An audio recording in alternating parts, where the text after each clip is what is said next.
किया गया है। आप लोग सब पुराने काश्तकार हैं, अफीम की खेती को बखूबी जानते हैं, कैसे करना है, कब पानी देना है, कब खाद देनी है, क्या देना है, ये सब आप लोग जानते हैं।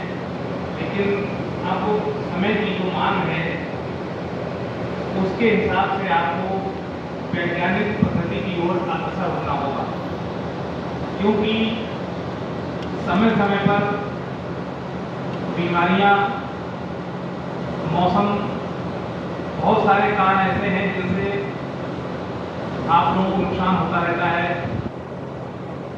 तो इसी क्रम में इस कार्यक्रम का आयोजन किया गया है। सबसे पहले हमारे जो वैज्ञानिक महोदय हैं वो आपको बताएंगे, आप उनकी बात ध्यान से सुने, उसको आत्मसात करें।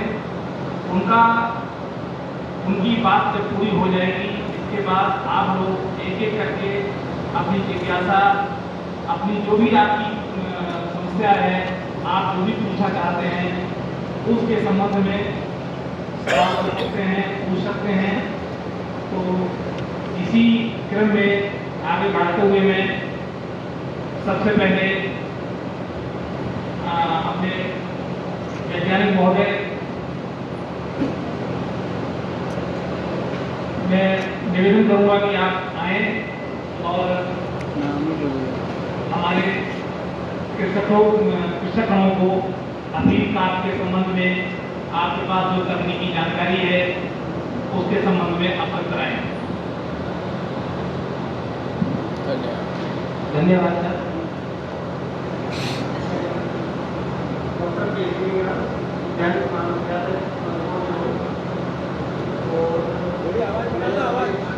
आवाज नहीं आ रही सर। स्वागत करता हूँ। साथ ही हमारे मंच पे जो कृषि विज्ञान केंद्र नीमच के doctor Pachauri sir, doctor Rangana sir, हमारे साथ जो विद्यालय महाविद्यालय से आए हैं डॉक्टर ओम सिंह सर और डॉक्टर आगे साहब जी, इन लोगों का भी आप लोगों की तरफ से स्वागत करता हूँ। जैसा कि सर ने बताया कि अफीम की हमको खेती में किस तरीके से वैज्ञानिक सुधार करना चाहिए, क्योंकि जो आज का समय जो हम देख रहे हैं, जरूरत से ज़्यादा मात्रा में खाद और दवाइयों का उपयोग करके हम लोग हमारे स्वास्थ्य के साथ साथ जमीन का स्वास्थ्य और साथ साथ हम अपना खर्चा बढ़ा रहे हैं। क्योंकि ये चीज़ हमको ध्यान रखना चाहिए कि हर एक चीज़ की एक लिमिट है। उत्पादन की एक लिमिट है, मार्केट करने की एक लिमिट है, बीज उत्पादन की एक लिमिट है, पौधे की किसी बढ़वार की अगर ज़्यादा तो उसकी भी एक लिमिट है, उससे ज़्यादा उत्पादन नहीं है। हमारी क्षमता होती है ना कि दिन भर में हम 6 घंटे 8 घंटे काम कर सकते हैं। अगर बोलेंगे तो लगातार 12 घंटे काम करो तो नहीं कर सकते। तो इस जिज्ञासा में ना रहे कि हमारे पड़ोसी ने 2 कट्टे खाद डाला है, उसका इतना पैदा आया तो मैं 3 कट्टे डालूंगा तो मेरा ज़्यादा आएगा। सबसे बड़ी विडंबना जो है, हम साइड वाले किसान को देख के हम लोग ऐसा ना करें।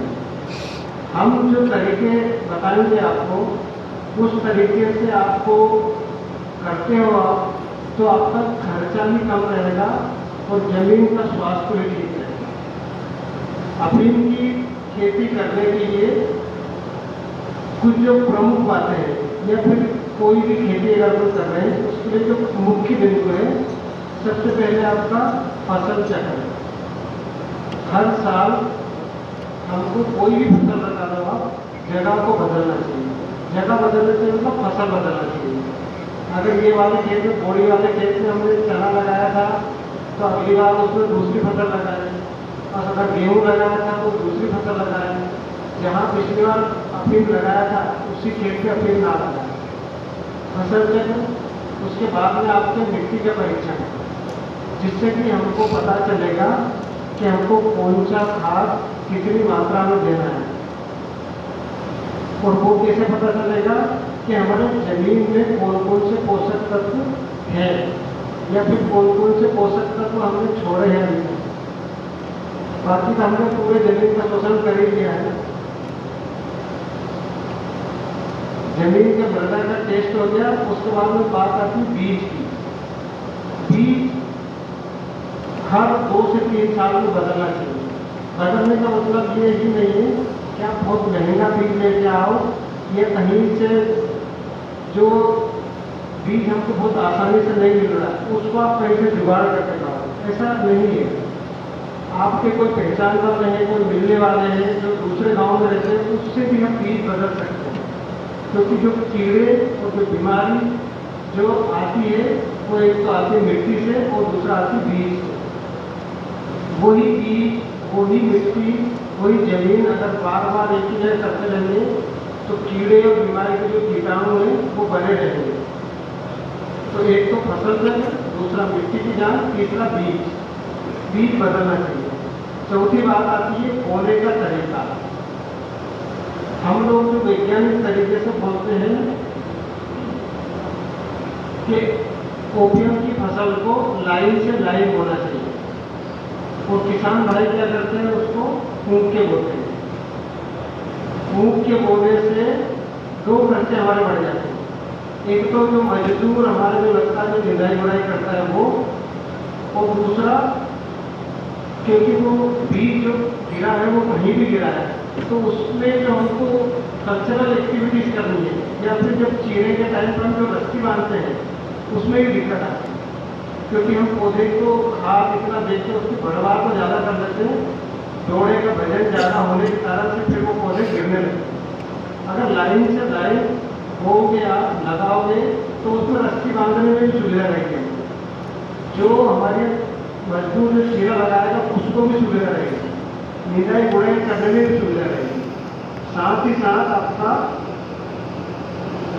ये सीधा असर आता है आपका जो हम बोलते हैं ना जो भंडारण के दौरान उसमें उसकी कंसिस्टेंसी, उसका जो गाढ़ापन है उस पर फर्क पड़ता है कि आपने किस तरीके से बोया है और खाद की मात्रा कितनी दी। जरूरत से ज़्यादा मात्रा में खाद देने से भी उसमें खासकर हम लोगों ने जो अनुसंधान में देखा है ज़्यादा मात्रा में यूरिया देने से पौधे में एक नरमपन, एक लचीलापन आता है, जिसके कारण से पौधे के अंदर जो उसका जो फूड मटेरियल होता है जिससे कि अपना गोल बनता है उसका भी पतलापन होता है। अलग अलग खाद का अलग अलग रोल होता है, वो अपना कैसे पौधे में भूमिका निभाता है। तो बोने का तरीका हो गया। तीसरा बात आती है खाद देने।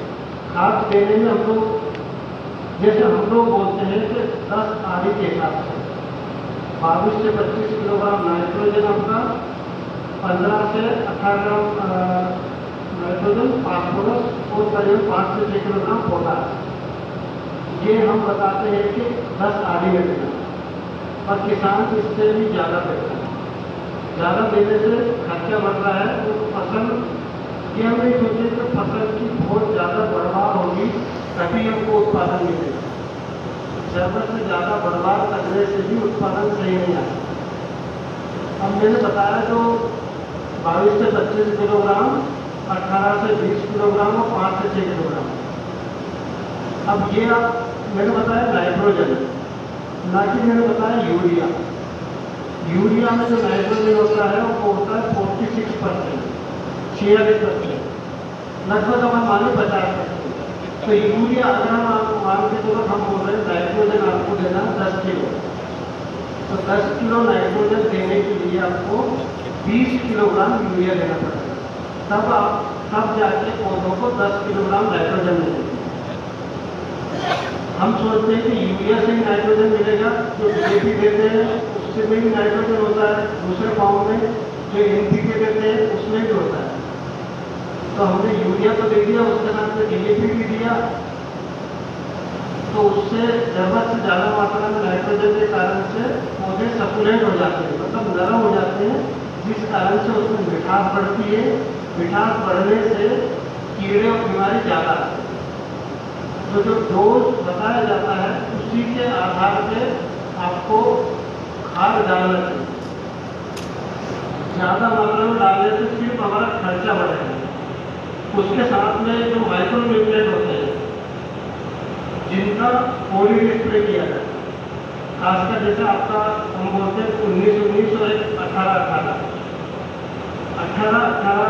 ज़्यादा अच्छा है 19-19 के वजह, क्योंकि उसमें सल्फर कंटेंट भी होता है। 18 सल्फर कंटेंट जो कि पौधे में कीड़े और बीमारी से लड़ने की क्षमता लाता है और जो उत्पादन जो होता है उसकी गुणवत्ता बढ़ाता है।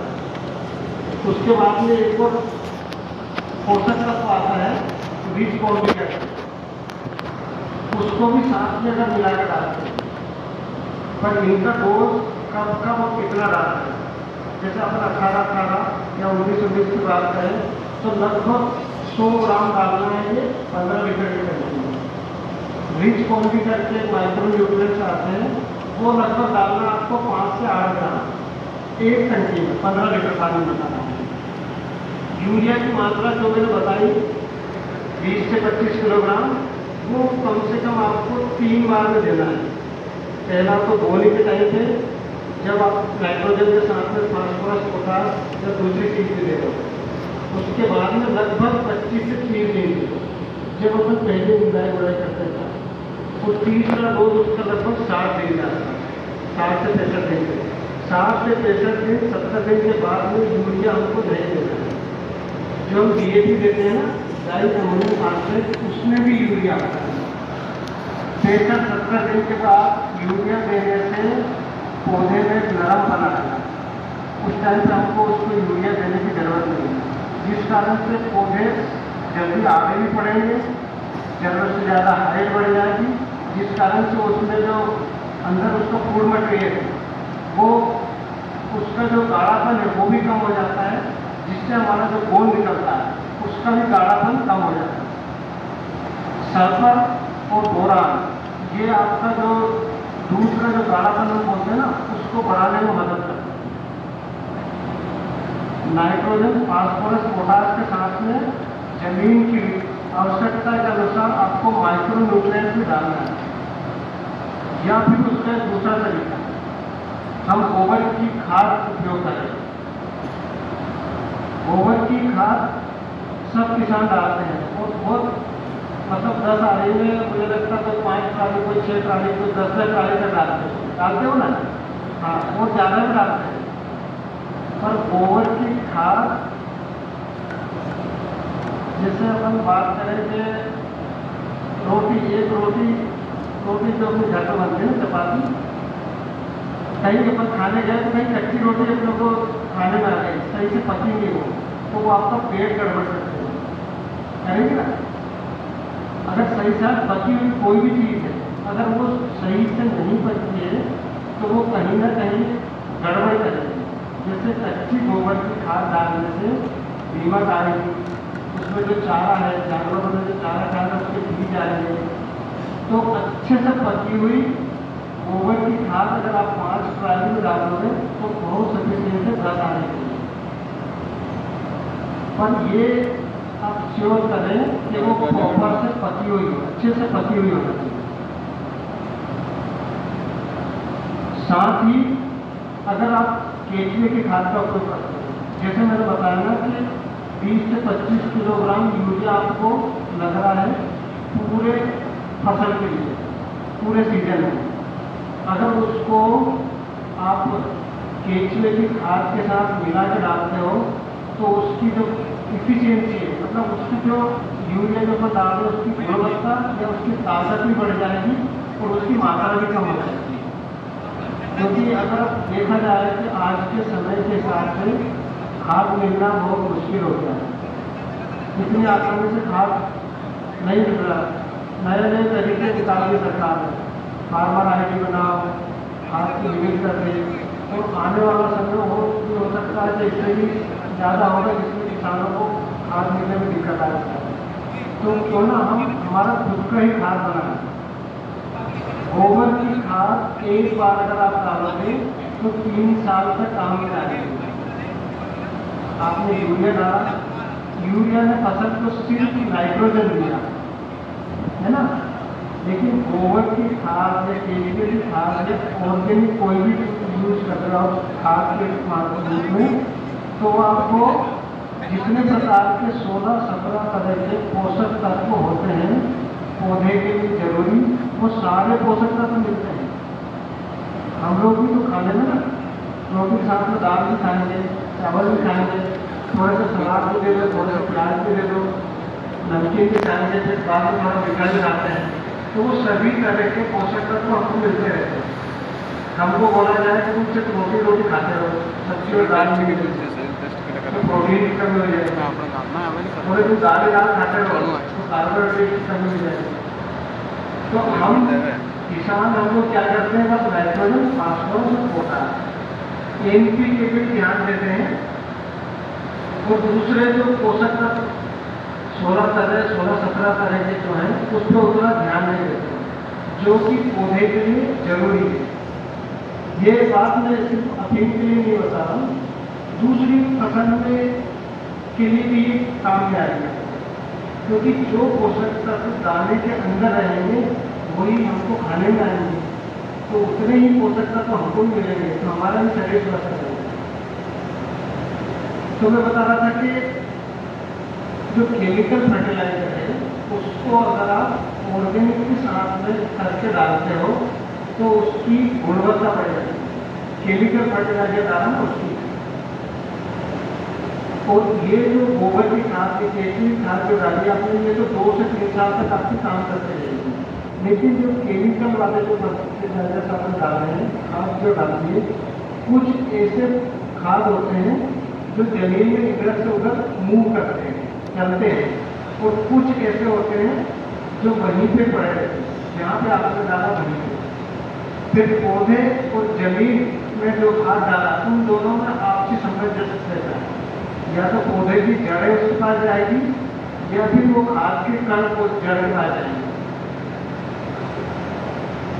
जब ये सिर्फ फसल जब खड़ी रहती तब तक, उसके बाद में बहुत सारे ऐसे खाद हैं जिनके कण, जिनके केमिकल जमीन के कण के साथ चिपक जाते हैं और वो कभी भी भूलते नहीं, और वो ही कारण है जमीन को हार्ड कर देगा, जमीन को खड़ा कर देगा।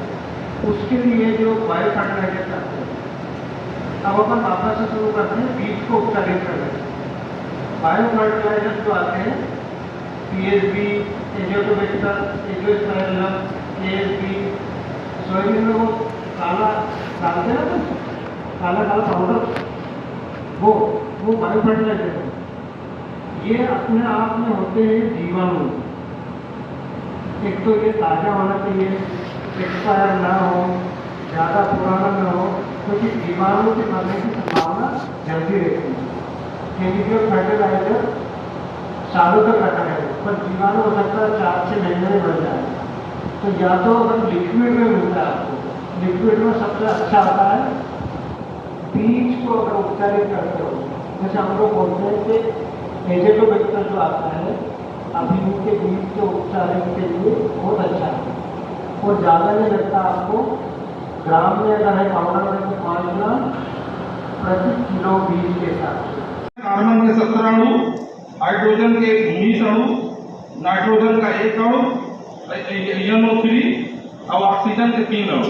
इस तरह से जो है C17 H19 NO3 से मिलकर बना होता है। तो अभी आप देख रहे हो मॉर्फिन का जो कंटेंट है, इसमें कार्बन जो 17 है, तो मतलब आपका जो जमीन है उसमें कार्बन कंटेंट अच्छा होना चाहिए। अगर आपका मॉर्फिन अगर उत्पादन अगर चाहते हो अच्छा, तो उसमें कार्बन कंटेंट होना चाहिए। हाइड्रोजन तो आपको जो पानी के थ्रू जो है मिल जाता है, मिट्टी में भी अवेलेबल आता है।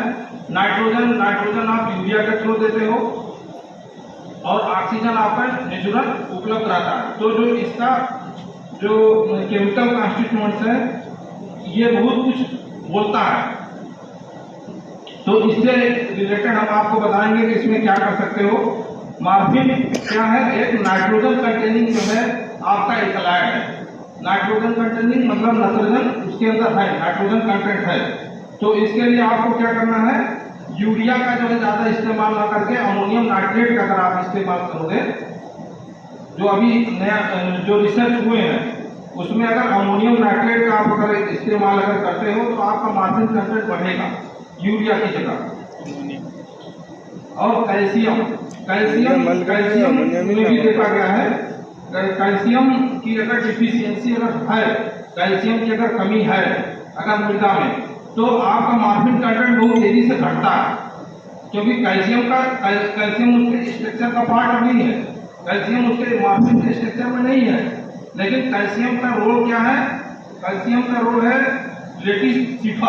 लेटिसिफस करके एक कोशिका होती है, ओपियम जो पापी होती है आपकी, उसमें जो है लेटिसिफस करके एक कोशिका होती है, उसी के अंदर जो है इसका संश्लेषण और स्टोरेज होता है। किसका? एल्कलाइड का। जितने एल्कलाइड है सबका स्टोरेज किसके अंदर होता है?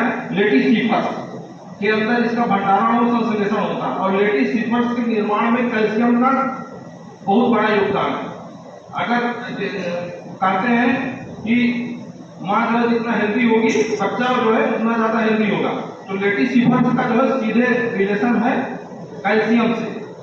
कैल्शियम क्या है कि उसके निर्माण में जो सेलवाल होता है, जो कोशिका होती है, उसके निर्माण में लेटिसिफस के निर्माण में सीधे योगदान देता है।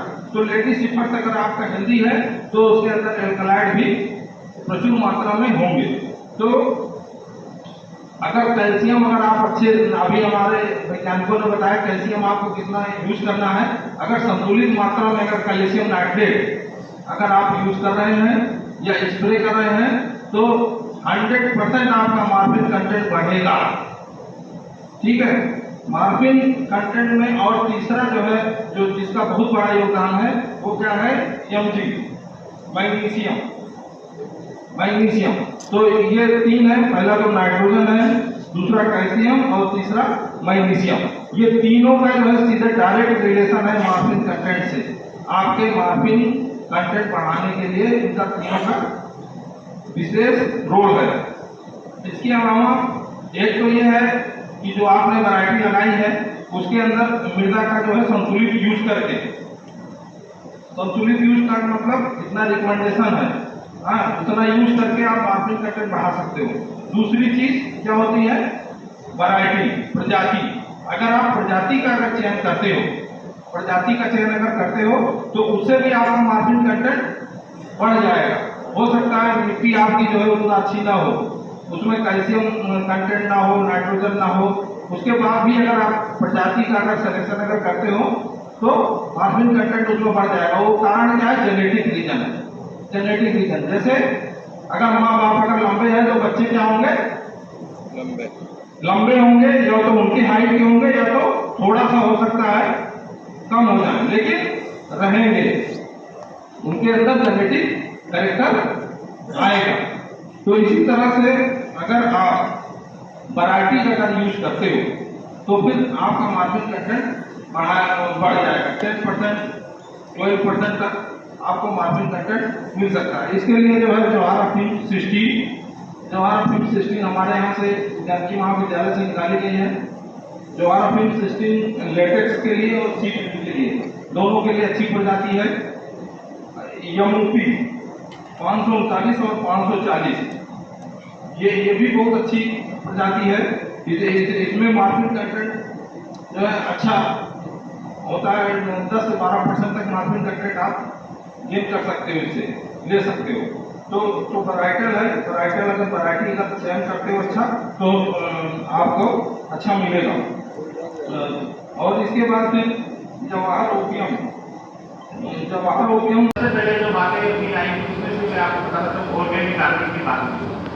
ऑर्गेनिक कार्बन जो है अपनी जमीन का अच्छा होना चाहिए। नीमच जिले की ऑर्गेनिक कार्बन की अगर बात करें तो 0.4 से नीचे है। केवल अफीम और लहसुन की जमीन में जरूर आपका ऑर्गेनिक कार्बन 0.5 से ऊपर होगा। बाकी ऑर्गेनिक कार्बन की अगर देखें नीमच जिले में वो 0.4 से नीचे है, जबकि हमारा ऑर्गेनिक कार्बन कितना होना चाहिए? 0.75 से ज्यादा होना चाहिए। अब वो कैसे बढ़ेगा? वो बढ़ाने के लिए हमें प्रयोग करना होता है हरी खादों का, हमें प्रयोग करना होता है जली की खादों का, हमें प्रयोग करना होता है गोबर की खाद का, हमें प्रयोग करना होता है वर्मी कंपोस्ट का। अगर इसका हम प्रयोग करते हैं तो तो निश्चित तौर पर आपको ऑर्गेनिक कार्बन में इजाफा होगा। ठीक है, दूसरी बात आती है, गोविंद जी बेटे व्यापार में बात करूँ फिर बात करेंगे, सारी बातों के आपके यहाँ पर सारे जवाब दिए जाएंगे, कोई भी दिक्कत है ना बात ही। एक तो अपन खादों का इस्तेमाल करेंगे, ठीक है, तो ऑर्गेनिक कार्बन आपका बढ़ेगा। दूसरा क्या होता है कि सब हम एक ही जगह पर बार बार इनको हम दोहराते जाते हैं। और सी जगह मैंने देखा कि नीमच जिले का मैं आपको ये बताना चाहूँगा गर्व के साथ में कि नीमच जिले का ऐसा कोई गांव बाकी नहीं जहाँ हमारा कृषि विज्ञान केंद्र की टीम नहीं होती, चाहे वो खोजा हो, बगीचा हो, चाहे वो शिमला हो, और चाहे हमारा नीमच का इधर चेनपुरा हो, चाहे कोई अन्य दूरस्थ का गाँव हो, हम वहाँ गए हैं और हमने जानकारी देने की कोशिश की और जिले में किस फसल में क्या परिस्थिति चल रही है वो पूरी तरह से हम अपडेट रहते हैं। तो मेरा ये कहना है कि हम गलती कहाँ कर रहे हैं, मैं कुछ गलतियों को मैं चाहूँगा कि उनको अपन सुधारने की कोशिश करें। और कोई किसान उसको कर रहा है, व्यवस्थित कर रहा है, कोई दिक्कत नहीं, बहुत अच्छा कर रहा है, और अच्छे हम कर सकते हैं, वैज्ञानिक पद्धति को थोड़ा शामिल करें। वो ऑर्गेनिक कार्बन की मैंने बारे में बताया मैंने कि अपना ये नाली खाद गोबर की खाद का उपयोग करें। अब हमने क्या कर रखा है बहुत सी बात कि एक जगह को फिक्स कर लिया, किसान की अफीम ये लगे कि आप बताओ टाइम से उसी जगह को हमने फिक्स कर रखा है, अफीम को बताया हो जाएगा। तो मेरा ये कहना है कि थोड़ा प्रोपोर्शन अपना आप जरूरी नहीं कि साहब उसी खेत में, आप उसी खेत में जो है 4 टुकड़े से तैयार कर लें, जिसमें आप रोटेशन चाहिए, इसमें लगाया कई बार उसमें लगाया, कई बार उधर चलेंगे उधर चलेंगे, उसी खेत में आप रोटेशन कर लें। 10 आने जमीन को बड़ी जमीन नहीं है, आप इससे उसमें खादों का इस्तेमाल करेंगे। इससे क्या होगा कि जो एक जगह से पोषक तत्व का जो पौधा जो उपयोग कर रहा है, अब हो सकता है कि वो किसी पोषक तत्व की कमी वहाँ हो गई और हमें पता ही नहीं है ना। मिट्टी की जांच कराने की बात करें तो हम जो है 12 पैरामीटर की जांच हो जाती है, उसके अलावा जो है उसकी जांच हो नहीं पाती। तो मेरा ये कहना है कि अपन जमीन बदल देंगे। जैसे आपको एक एग्जाम्पल में बताना चाहूँगा, आप सोयाबीन लगा रहे हो, विगत 35-40 साल से सोयाबीन लगा रहे हो, क्या स्थिति आ गई, हम 50 किलो बीघे पे आ गए।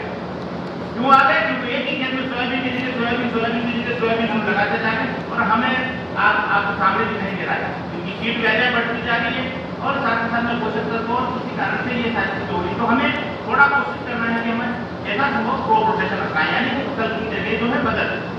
उसके बाद में बात आती है तब खादों का जो इस्तेमाल हम कर रहे हैं। देखिए हम जानते हैं नाइट्रोजन, फास्फोरस और पोटाश, इन 3 पोषक तत्वों की हम पूर्ति करना जानते हैं। अन्य पोषक तत्वों की अभी मीना जी ने बताया था कि इसको 16 से 17 पोषक तत्वों की आवश्यकता होती है। 3 पोषक तत्व भगवान की तरफ से गिफ्ट में मिलते हैं, वो है कार्बन, हाइड्रोजन और ऑक्सीजन। उसके अलावा पोषक तत्व की पूर्ति हमें आर्टिफिशियल रूप से करनी होती है। अब उसको हम कैसे करें? देखिए आप केवल यूरिया का प्रयोग करते हो केवल नाइट्रोजन मिलता है, अब 12 में से 16 का प्रयोग करते हो केवल नाइट्रोजन, फास्फोरस और पोटाश मिलता है। यदि आप डीएपी का प्रयोग करते हो तो नाइट्रोजन और फास्फोरस मिलता है। हम बात कर रहे हैं 17 पोषक तत्वों की, जहाँ पूर्ति हो रही है, तो हमें क्या करना चाहिए कि किन खादों का प्रयोग करेंगे, हमें मैक्सिमम पोषक तत्व जमीन में पहुंचे। तो मैं आपको एक बताना चाहूंगा अपनी बात, थोड़ा सा मन में भ्रांति क्या है, ये तो पूरा धुआ है क्या, single super phosphate. Single super phosphate जो अच्छी कंपनी का लीजिए, उसमें इतने तत्व मिलेंगे आपको, मैं बताना चाहूंगा। सबसे पहला आपका फास्फोरस वो उससे प्राप्त होगा, दूसरा आपको कैल्शियम से मिलेगा, जैसे कि हमारे ऑक्सीजन बताया 90% बढ़ाना, तो कैल्शियम की पूर्ति जमीन में होनी चाहिए। कैल्शियम किससे मिल जाएगा? आपके फास्फोरस से मिलेगा। उसके अलावा आपको और क्या मिलेगा? उससे मैग्नीशियम मिलेगा, जो प्रकाश संश्लेषण की क्रिया के लिए बहुत जरूरी है। उसके अलावा क्या मिल जाएगा? आजकल बोरोन और जिंक वाले कटे आ रहे हैं, आपने देखा होगा, पढ़ो, उस पर लिखा होता है बोरोनेटेड और जिंकेटेड।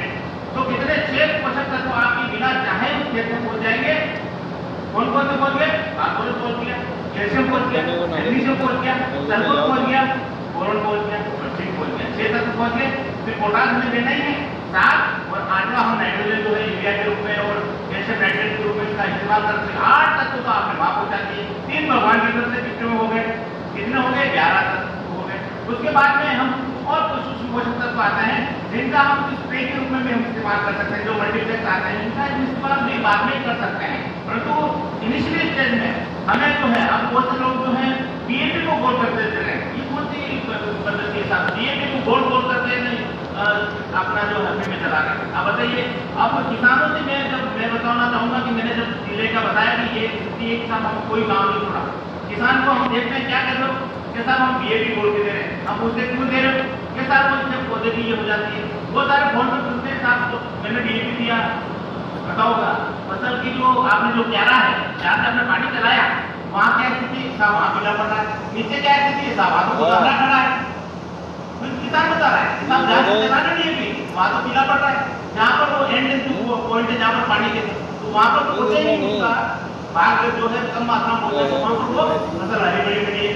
किसान खुद बता रहा है, इसका मतलब डीएपी डालना ठीक नहीं है। हमें क्या डालना चाहिए, नाइट्रोजन उसने रंग बता दिया, फास्फोरस वहाँ गलत काम कर रहा है, वो वहाँ पर ह्यूमिडिटी में क्या कर रहा है, वो बीमारियों को लाने के लिए फसल को मोटिवेट करने का काम कर रहा है। तो हमें ध्यान रखना है कि ये भी इसमें भी फास्फेट फर्टिलाइजर है या अगर पोटाश फर्टिलाइजर है, उनको बोई के साथ ही प्रयोग करना होता है। खरीफ फसल में केवल और केवल नाइट्रोजन धारी उर्वरकों का प्रयोग हमें करना होता है, और वो आपका इंडिया के सबसे सस्ता सोर्स या फिर हम जो दूसरे ये उनका प्रयोग करते हैं, जो एनर्जी के नाम से आप कर सकते हैं, कोई दिक्कत नहीं होता।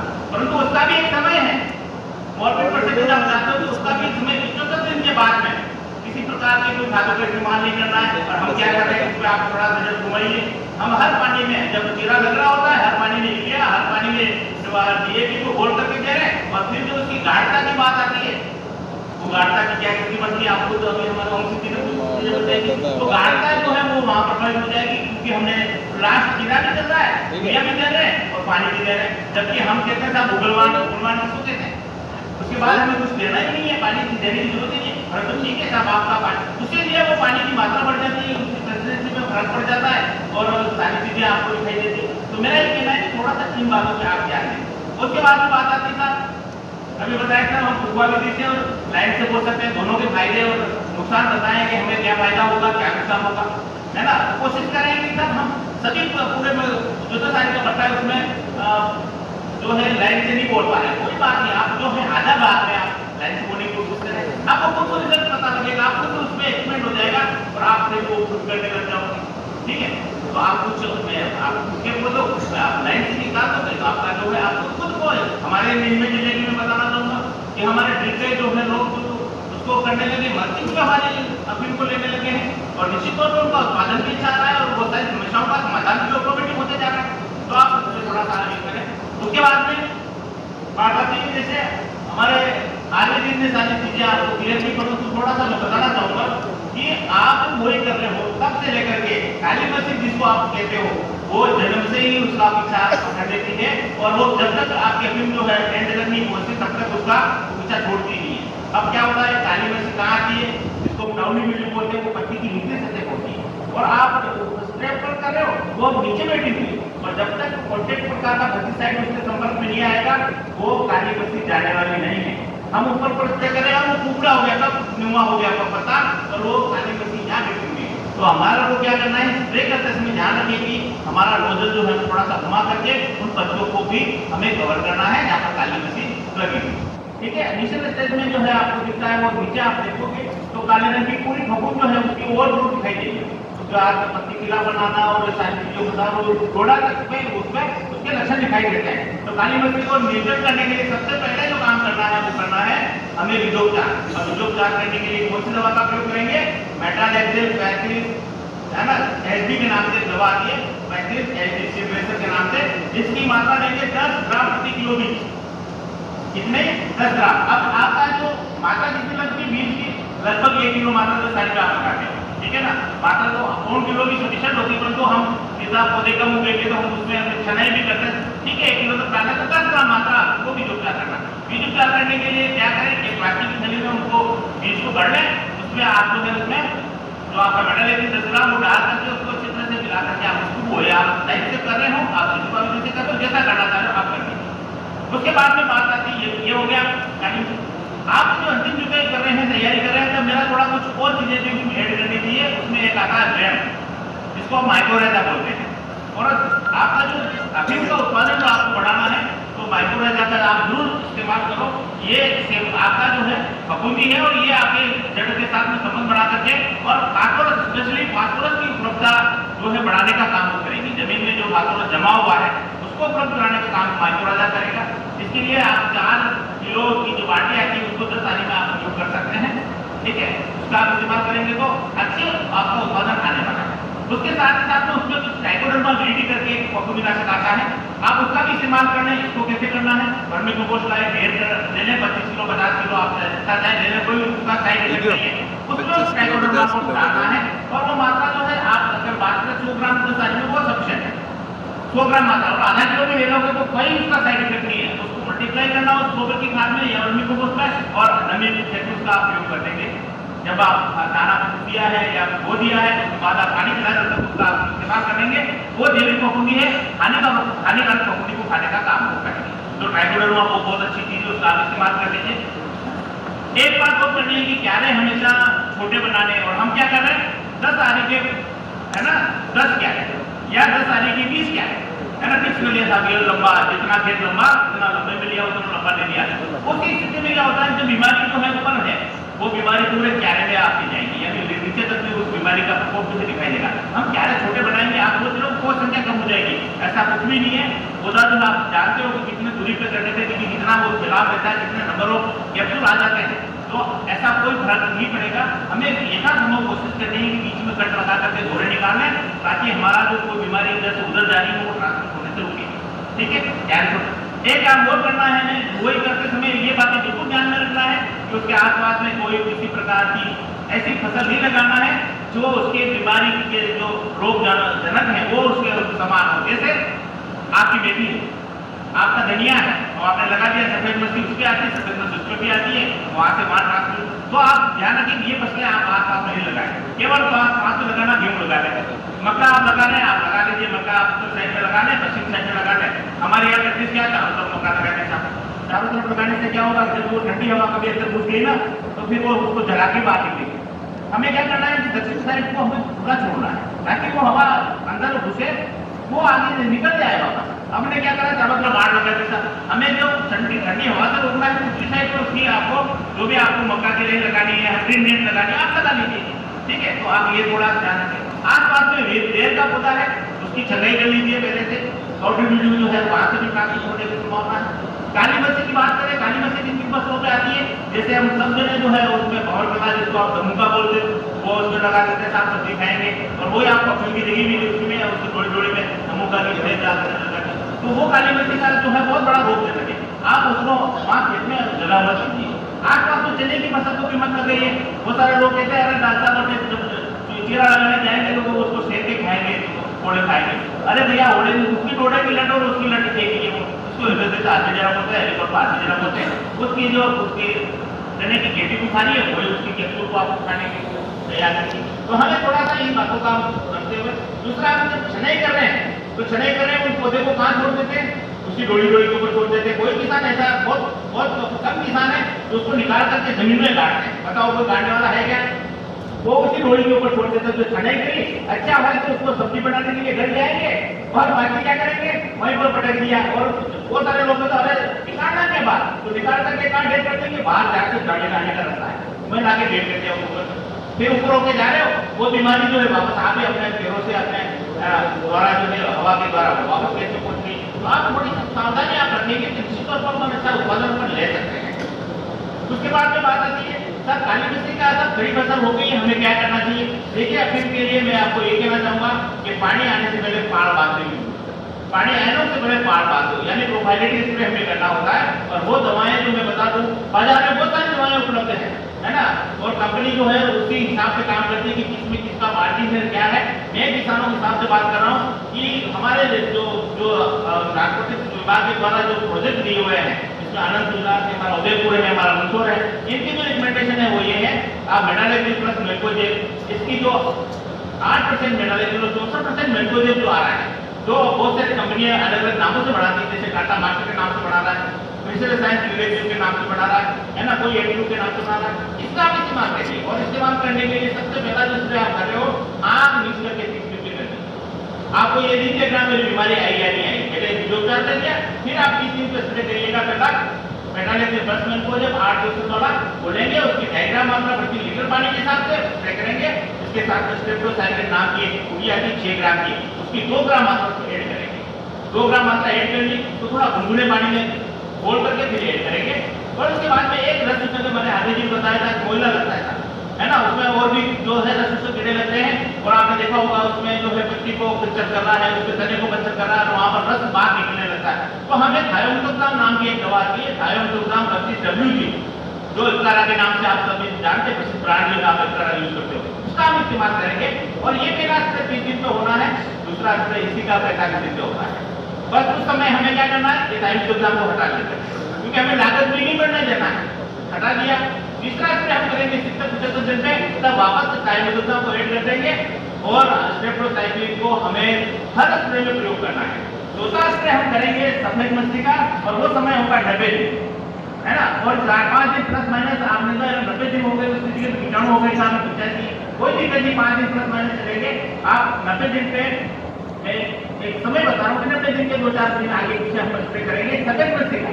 और सफेद मस्ती जो है ये आपने देखा होगा ऊपर जो है पत्ती के ऊपर पाउडर आ जाता है, कैप्सूल के ऊपर पाउडर आ जाता है, और ये प्रकाश संश्लेषण की क्रिया को भी बाधित करता है और पौधे को पीलापन लाता है। बहुत सी बात जो है डोडे के ऊपर जो सफेद मस्ती होती है उससे ही वो दूध देने से मना कर देता है। आप सोच रहे हो साहब दूध नहीं आ रहा है क्या करूं, तो आप कुछ अलग जैसे जरूरत नहीं, सफेद मस्ती को कंट्रोल करना है। सफेद मस्ती को कंट्रोल कर दोगे दूध वापस आपको पुनः मिलना शुरू हो जाएगा। तो सफेद मस्ती को कंट्रोल करने के लिए दवा कौन सी प्रयोग करें, इसके लिए हेक्साकोनाजोल नाम की दवा आती है, बहुत अच्छी दवा है, इसका आप 90 दिन स्प्रे कर दीजिए। स्टेप्टोसाइक्लिन को साथ मिला लीजिए, 90 दिन पे आपको थाइमेथोक्साम मिलाने की जरूरत नहीं है।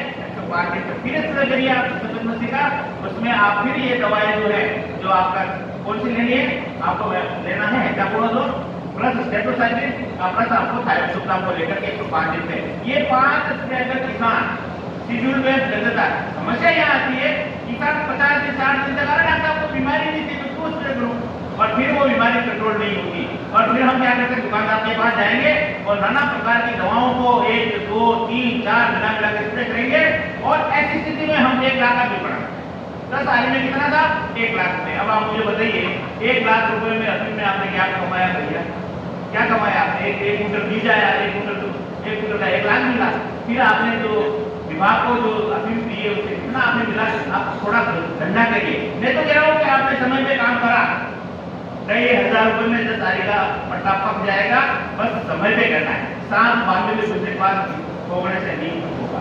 हमें कहना ये मेरा कहने का तात्पर्य ये है कि समय पे हम स्प्रे करें तो आपकी बीमारी भी कंट्रोल होगी, कीड़ा भी कंट्रोल होगा और आपको वांछित लाभ भी देगा। एक बात और हमें करना है, वो इसमें जब डोडा बनता है तब एक इसमें फल मंदी का भी प्रकोप होता है, और वो आपने देखा होगा डोडे के ऊपर तो काले काले रहते धब्बे आ जाते हैं, तो इसके लिए स्प्रे आ रहे हैं, है ना, और ना ओपी बडी के नाम से आ रहे हैं, वो उसमें जो है उसकी कैप्सूल लगी रहती है, तो वो सारे के सारे जो फल मक्खी की जो प्रोड है यानी वैसे हैं वो घूम रहे हैं, वो सारे के सारे स्टेट में डब्बे में आके फिट हो जाएंगे, तो आके उसको बंद करना बंद कर देंगे। तो ये हमने 10 साल में 4-5 जगह लगाना है, और 20-25 दिन बाद में उसमें जो ल्योर लगा हुआ है या उसमें जो कैप्सूल लगा हुआ है ये कर देना है। ये करेंगे तो हमारे जो है फल मक्खी से भी हम निजात पाएंगे। ठीक है, उसके बाद में अन्य ये आपके डोडे की इमली